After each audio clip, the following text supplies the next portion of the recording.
పాకిస్తాన్ ఆశ్రయమిస్తున్న అంతర్జాతీయ ఉగ్రవాద సంస్థ లష్కర్-ఏ-తోయిబాకు మైండ్ బ్లాంక్ అయ్యే షాక్ తగిలింది.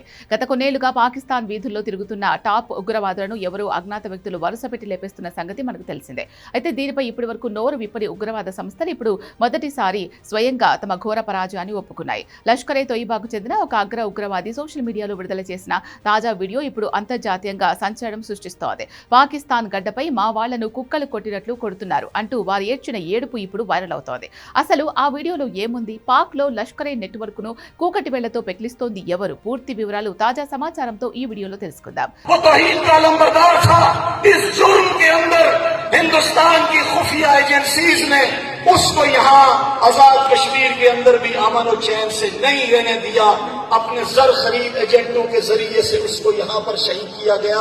వివరాల్లోకి వెళ్తే లష్కర్-ఏ-తోయిబా అనుబంధ సంస్థకు చెందిన రిజ్వాన్ హనీఫ్ అనే ఉగ్రవాది తన అనుచరులను ఉద్దేశించి ప్రసంగిస్తున్న వీడియో ఒకటి ప్రస్తుతం సోషల్ మీడియాలో తెగ హల్చల్ చేస్తోంది. ఈ వీడియోలో వాడు ఒక పెద్ద బాంబు పేల్చాడు. గత 3 నుంచి 4 సంవత్సరాల కాలంలో పాకిస్తాన్లోని వివిధ నగరాల్లో తమ సంస్థకు చెందిన 30 మందికి పైగా కీలక ఉగ్రవాదులు హతమయ్యారని హనీఫ్ బహిరంగంగా అంగీకరించాడు. ఇది లష్కర్-ఏ-తోయిబా చరిత్రలోనే అతిపెద్ద ఓటమి ఒప్పుకోలుగా అంతర్జాతీయ రక్షణ నిపుణులు భావిస్తున్నారు. పాకిస్తాన్లోని పెషావర్, కరాచీ, రావల్పిండి, ముజఫరాబాద్ మరియు రావలాకోట్ వంటి ప్రధాన నగరాల్లో దాక్కున్న తమ కమాండర్లను టార్గెట్ చేసి మరీ చంపేస్తున్నారని వాడు వాపోయారు. అసలు వీళ్ళందరినీ చంపుతోంది ఎవరు? రిజ్వాన్ హనీఫ్ తన ప్రసంగంలో దీనికి అజ్ఞాత గన్మ్యాన్ మోడల్ అని పేరు పెట్టాడు. అంటే ఎవరో తెలియని వ్యక్తులు వస్తున్నారు, పక్కా స్కెచ్ తో లష్కరే ఉగ్రవాదులను కాల్చి పారేస్తున్నారు, ఆ తర్వాత గాల్లో కలిసిపోతున్నారు. ఈ దాడుల వెనుక భారత ఇంటెలిజెన్స్ ఏజెన్సీల హస్తం ఉంది అంటూ రిజ్వాన్ హనీఫ్ తీవ్ర ఆరోపణలు చేశాడు. భారత ఏజెంట్లు తమ వాళ్లను పాకిస్తాన్ ఆక్రమిత కశ్మీర్లో కూడా ప్రశాంతంగా బ్రతకనివ్వడం లేదని ఎక్కడికక్కడ ఏరి పారేస్తున్నారని వాడు భయంతో వణికిపోతూ మాట్లాడాడు.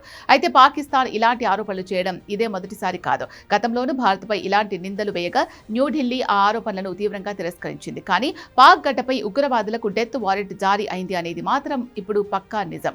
ఈ దాడులతో కోపంతో ఊగిపోయిన రిజ్వాన్ హనీఫ్ తన ప్రసంగంలో ఇతర మతాలపై విపరీతమైన ద్వేషాన్ని వెళ్లగక్కాడు. హిందువులు, యూదులను టార్గెట్ చేస్తూ అత్యంత వివాదాస్పద వ్యాఖ్యలు చేశాడు. తాము కేవలం మత విశ్వాసాల కోసమే పనిచేస్తున్నామని, అందుకే తమను టార్గెట్ చేస్తున్నారని బుకాయించే ప్రయత్నం చేశాడు.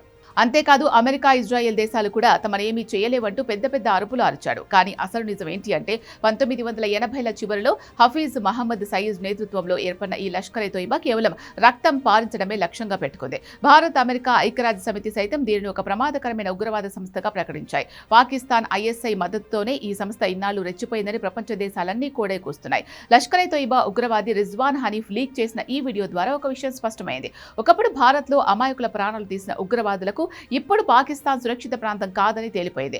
30 మందికి పైగా టాప్ ఆపరేటివ్స్ ఖతం కావడం అనేది ఉగ్రవాద నెట్వర్క్ నడుము విరిచేసిందని చెప్పాలి.